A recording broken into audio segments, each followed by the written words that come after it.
The legacy system was inspired by the fact that Star Wars it has a lot to do with family. In fact, one of the most famous family relationships in cinema is the relationship between Darth Vader and Luke Skywalker. There's a lot of fans out there who want to have their own Skywalker-type family tree.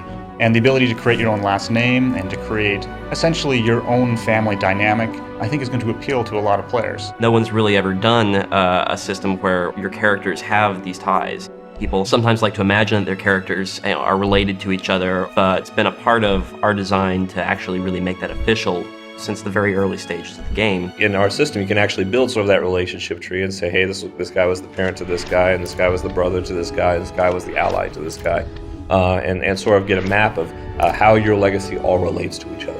There is a ton of content that you're not going to see on a single character, with different things that are coming everywhere from the flashpoints, the 8 different storylines, and all the different information, and the legacy is a way to tie everything together. A big part of what we're doing with Legacy is making it easier and more convenient to play your next character and the character after that. Because you've already spent this time with your main character, maybe there are some things that your next character learned from his father or from his mother that make your journey through the world easier the next time. You gain legacy experience points from doing the same activities that you gain normal experience points from. And those legacy experience points gain you legacy levels. As you go up in legacy levels, you unlock new abilities, you gain the ability to purchase other abilities, and these abilities change how you can play the game.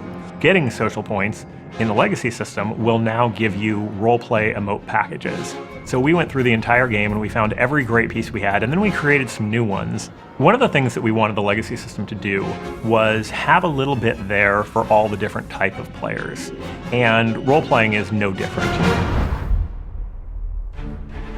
One of the most exciting things we're doing is species unlocks, which allow you, if you take a character to level 50 with a given species, then you'll be able to roll your next character as that species. So if you take a Sith Pureblood to level 50, you'll actually be able to roll a Sith Pureblood Smuggler or Jedi Knight because your father was a Sith, and so even though your character's on the Republic side, he's a Sith Pureblood. We're doing that for every race and class combination.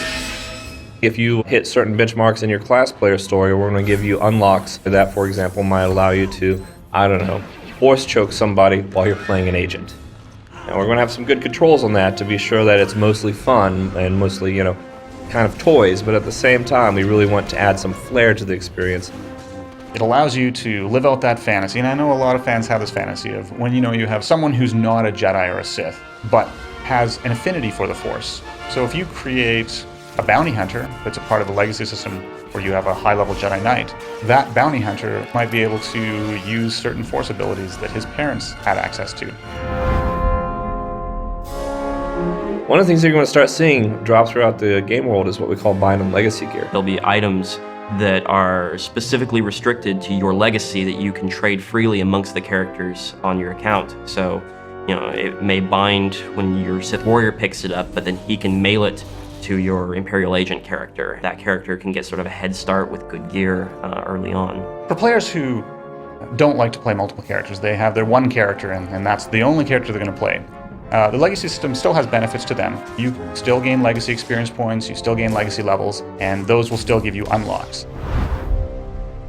I think I'm most excited about getting to see what combinations of unlocks people get and seeing these characters out in the wild. I'm excited to see Sith Purebloods on the Republic side and Chiss Jedi Knights and see what players come up with as their personal fictions for how this came about. We are constantly looking for ways to expand the legacy system. Not only new abilities that we can have, just new ways that we can bring legacy into the whole system. So this next version of the legacy system you have is really just the beginning. The legacy system is something we're going to support for years.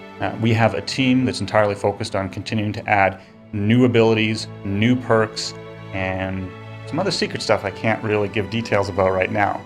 But suffice to say, you're going to see new stuff in the legacy system for many, many months to come.